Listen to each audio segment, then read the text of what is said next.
So there I was, because that's how all good stories start. On an airport shuttle, the driver starts telling me that, yeah, he doesn't really think that Trump is a good guy, but the economy is good, and so he doesn't care. And this is a sentiment that I've heard from a lot of people that we're willing to trade our values for a good economy. But when we really start to look at that, we have to ask ourselves, what are we trading for a good economy? Is it, okay, if the market's up, ignore the lies. If the market's up, ignore the lack of integrity. If the market's up, our values don't matter. And we also don't really look at what's being claimed. Sometimes we hear the economy is good, and you go, okay, is this really true? And I'll be honest, I had to do like a little primer for myself. How do I know when the economy is good? Is it that I'm making more money, like my wages have gone up? Is it that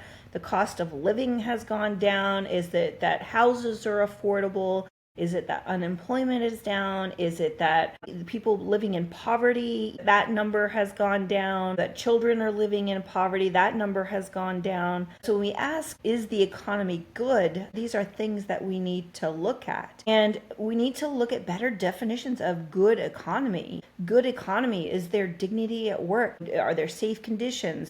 Do I have time with my family, or am I working myself into the ground for this wage? Is there honest leadership? Is there accountability in the workplace? Or are there a lot of excuses? Are there a shared resiliency, a shared abundance? Like, do they have health care that actually prevents people from going into financial ruin? School that actually educates our kids, small businesses that can start and survive and thrive. Is there belonging? Do we measure success not only by profit, but whether more people can actually fully participate? If the rich just keep getting richer, and the middle class and the lower economic status people, if that number stays the same, then what have we really won? So you have to ask yourself, what are we trading, and what are my non-negotiables? It's not a good deal if we're trading truth. Does the policy or the leader tell the truth, or do they correct their mistakes? Is there dignity? Does it treat people as an ends versus a means? Is someone being scapegoated? Personally, I'm tired of hearing how immigrants are stealing our jobs, because it just isn't true. Justice, are the rules fair and fairly enforced? Does it reduce harm for the most vulnerable people? Does it build long-term resilience, not just short-term gains or short-term optics like the smoke and mirrors? And how do you spot that we're being lied to? If the means are dishonest or cruel, then the end just doesn't hold. If you hear it's complicated, don't ask questions. Complexity is real, but stonewalling is not.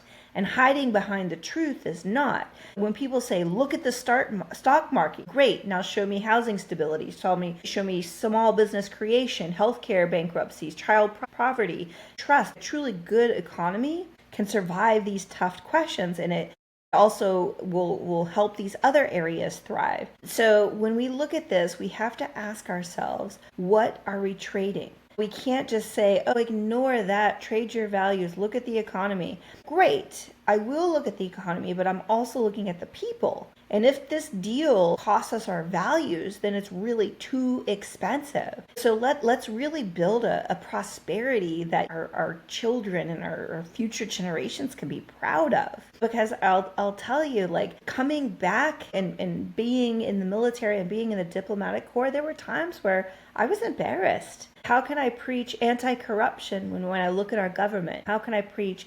anti-nepotism when I look at our government? How can I preach democracy when I look at our government? So we have to ask ourselves, what am I trading for the economy, and is it worth it? So when we choose, let's choose love, and let's choose the values that we really stand for.